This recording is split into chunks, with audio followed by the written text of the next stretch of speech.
Right now, in a lab in Germany, 400 tiny glass beads are drifting around in a shallow dish of water.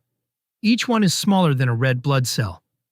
There are no wires near them, no chip, no transistor, nothing you'd ever point at and call a computer.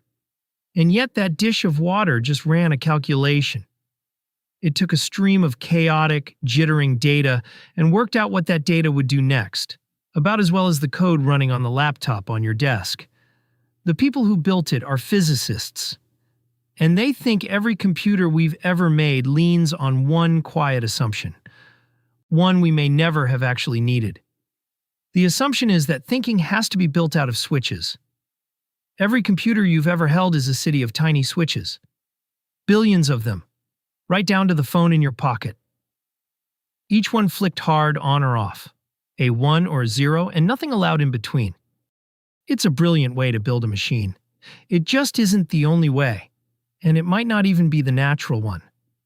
The other great information processors we know of don't run on clean little switches at all. Your brain doesn't.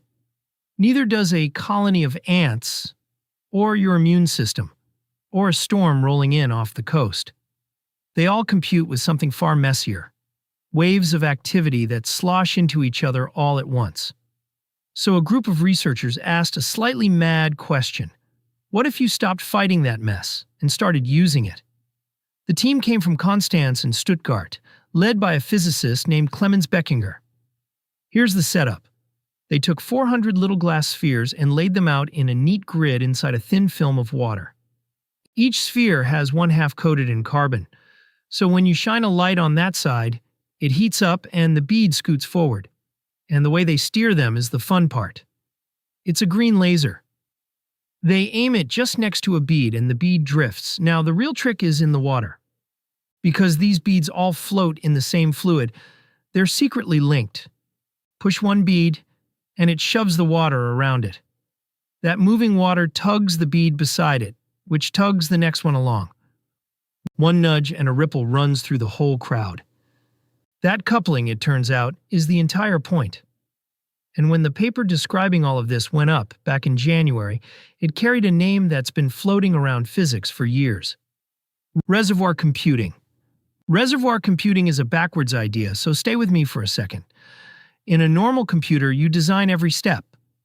You lay out the logic, you control each operation, you know exactly what every part is doing. Reservoir computing throws that out. Instead, you grab some complicated physical system, almost anything will do, and you kick it with your data.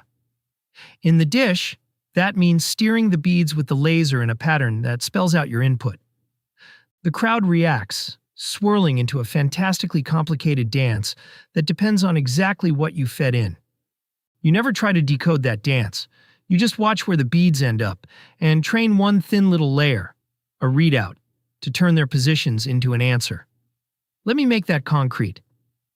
The first test they set, the dish, is a classic. It's a wiggling, chaotic curve called Mackie glass, the kind of signal that looks almost random and is famously brutal to predict. They fed that curve in through the laser, one value at a time, and let the 400 beads churn. Now here's the actual computation, and it's simpler than you'd guess. Take just one of about 1,000 tiny probes watching the dish. All it reports is how crowded its little patch is right now, maybe a touch above average. The readout multiplies, that one reading by a single train number, its weight. It does the same for every other probe, then adds the whole lot up. And that final sum, one number, is the prediction. It's where the curve goes next. That's the entire machine. The churning water builds a rich pattern for free, and a plain weighted sum skims the answer off the top. And it works. Its predictions landed within roughly 1/10 of the real swing, which for a signal this chaotic is genuinely hard to beat. Then they tried something sneakier. They buried an anomaly inside a noisy signal. Not an obvious spike, but a subtle one, tuned to keep the exact same average and the exact same spread, so that every ordinary statistic looks perfectly normal. The only thing off is the hidden rhythm underneath it. The dish caught it about 9 times out of 10. Sit with what that means for a second. A normal computer has to be perfectly understood and perfectly controlled, or it falls over. Here, it's the reverse. As the researchers put it, the reservoir's physics doesn't need to be understood at all. As long as it answers the same input the same way every time, you can put it to work. You don't program the water. You borrow the fact that water, when you disturb it, does something rich and repeatable that would be expensive to fake. All those beads, all those overlapping currents, take one thin input and blow it up into a huge, sprawling smear of motion. That kind of representation is exactly what an ordinary computer burns real energy to build on purpose.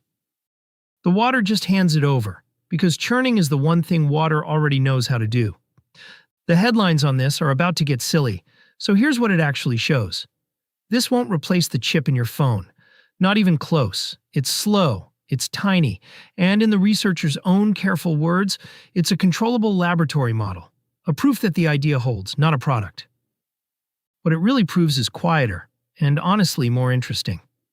Useful computation just emerged, all on its own, out of nothing more than a few hundred microscopic specks jittering around in a shallow puddle of water. And that matters, because it lands right where ordinary computing is stuck. We're shoving silicon up against its physical limits.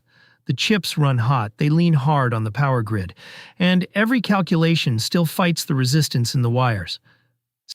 70 years of work has made us astonishingly good at bullying rigid switches into behaving. And this is the first serious hint of a different deal. Instead of fighting physics, you let a physical system do the computing it was, in a sense, already halfway doing. Which leads to the strangest thought in the whole story.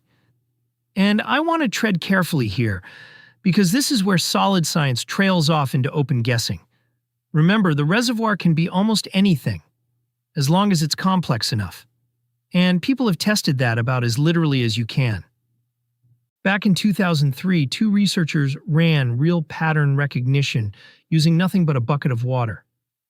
They sat a tank on an overhead projector, vibrated it with little motors to drop signals in, filmed the ripples with a camera, and trained a simple readout on the waves. It learned to tell the spoken words 0 and 1 apart, something the readout could never do on its own.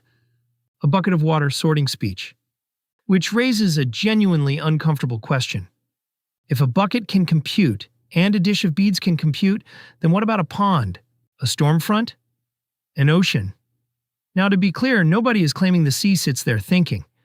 That's not what any of this means. But the clean line we always drew, physical systems on one side and computers on the other, is turning out to be far blurrier than we assumed.